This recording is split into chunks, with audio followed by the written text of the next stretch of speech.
प्रेरितों के काम रसूलों ने किताब का जवाब 12 तो लेके 16 तक पढ़ा गया। मरकस एक बाब 40 तो लेके 45 तक पढ़ा गया। आज का जो हमारा थीम है, आज उन लोगों के लिए जो कोढ़ से ग्रस्त हैं, कुष्ठ रोग जो कोढ़ी है, हर साल उनके लिए एक संडे उनके लिए प्रार्थना की जाती है और इसे लेप्रोसी संडे जो है वो मनाया जाता है। आज जो संडे मनाया जा रहा है CNI लैक्शनरी के मुताबिक उन लोगों के लिए जो कोढ़ से ग्रस्त हैं, जो कोढ़ की बीमारी से प्रभावित हैं, उनके लिए जो संडे जो है वो मनाया जाता है। और हम देखते हैं खुदा के पाक कलाम में कि बहुत सारे कुष्ठ रोग, कोई रोग जब प्रभु यीशु मसीह के पास आए और प्रभु यीशु मसीह ने उन्हें क्या किया? चंगा किया। बोलो हालेलुया, हालेलुया। जब हम खुदा के पाक कलाम में से पढ़ते हैं, मरकस के बाब 40 लेके 45 तक खुदा के पाक कलाम में बहुत ही साफ लिखा हुआ है। एक कोढ़ी उसके पास आया, उससे विनती की और उसके सामने घुटने टेक कर उससे कहा, यदि तू चाहे तो मुझे शुद्ध कर सकता है। बोलो हालेलुया, हालेलुया। अभी जो यहाँ पर एक छोटे से वचन में ही बहुत सारी बातें लिखी हुई है। पहली तो बात है, यहाँ पर लिखा है एक कोढ़ी जो था वो उसके पास आया। किसके पास आया? प्रभु यीशु मसीह के पास आया। अजी जो मूसा की सलाह थी उस वक्त का जो लाओ था, जो कानून था, जो कोढ़ी होते थे वो गांव से बाहर बस्ती से दूर रहते थे और उनको इजाजत नहीं थी कि वो बस्ती में आए। यहाँ लोग रहते हैं वो दूर रहते हैं, लेकिन ये कोढ़ी जो है ये प्रभु यीशु मसीह के पास आया। बोलो हालेलुया। पहली तो बात ये है कि इसने ये नहीं सोचा कि लोग मुझे क्या कहेंगे, जब लोग मेरे साथ क्या व्यवहार करेंगे जब मैं लोगों के बीच में जाऊंगा। और वो क्या किया? वो यीशु मसीह के पास आया और उससे विनती की और उसके सामने घुटने टेक कर कहा, यदि तू चाहे तो मुझे शुद्ध कर। बोलो हालेलुया। खुदा का वचन कहता है नम्र बनना, दीन बनना। खुदा का वचन यही सिखाता है, नम्र बनना, दीन बनना। इसीलिए गिरजाघर कहते हैं, गिरजाघर का मर्म है खुदा के घर में आकर गिर जाना। गिरजाघर का मतलब है खुदा के घर में आकर गिर जाना, अपने आप को सुने कर देना। और ये वहां पर भी क्या है कि वो कोढ़ी जो है वो प्रभु यीशु मसीह के पास आया और उसके सामने घुटने टेक कर, इसका मतलब वो नम्र होकर। और जब हम पढ़ते हैं तो एक जगह पर लिखा हुआ है दूसरे इतिहास में, दीन होकर अगर मेरे लोग मेरे भवन में आकर प्रार्थना करेंगे तो मैं उनकी प्रार्थना सुनूंगा और उसका उत्तर दूंगा। बोलो हालेलुया। क्योंकि मेरी आंखें और मेरे कान हमेशा इस भवन की तरफ लगे हुए हैं। बोलो हालेलुया। हमें दीन बनना है, नम्र बनना है, तभी हम परमेश्वर से आशीष और बरकत ले सकते हैं।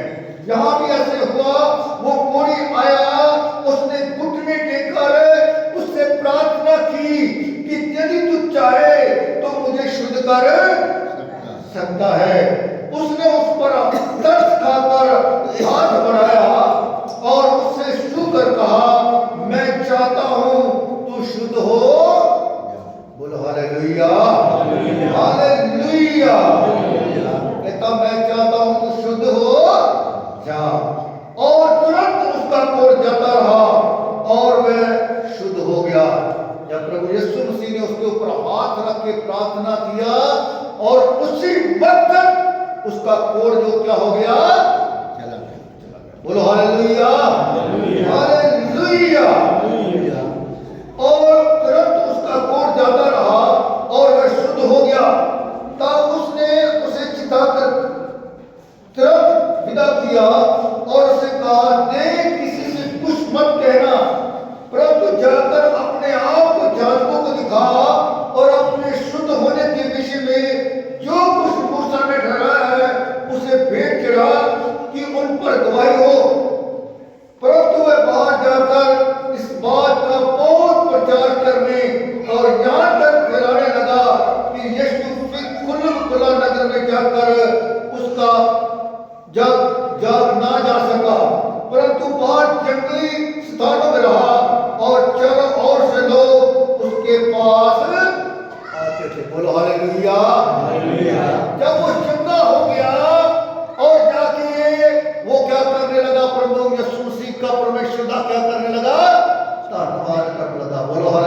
उसकी एक जैसे लग के जब 14 आयत तक पढ़ा गया तो वहां पर लिखा है, अराम के राजा का नमान नामक सेनापति अपने स्वामी की दृष्टि में बड़ा प्रतिष्ठित और विजय था।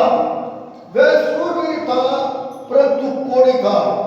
एक राजा है अराम का राजा और उसका सेनापति है जिसका नाम नमान है।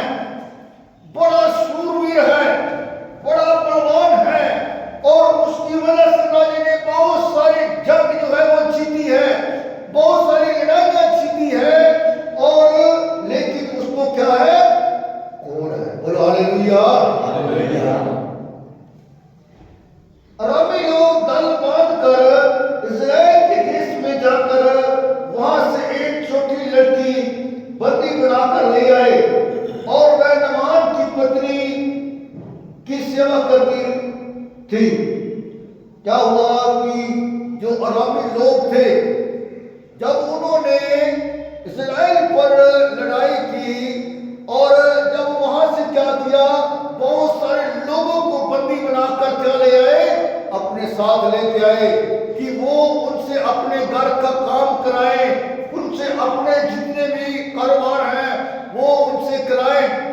और उनमें से वो क्या हुआ कि एक छोटी लड़की जो थी वो उसको भी क्या लेके आए, वहां से बंदी बनाकर ले आए। ये हमारे घर में क्या करे, दासी का काम करे, हमारे घरों में काम करे।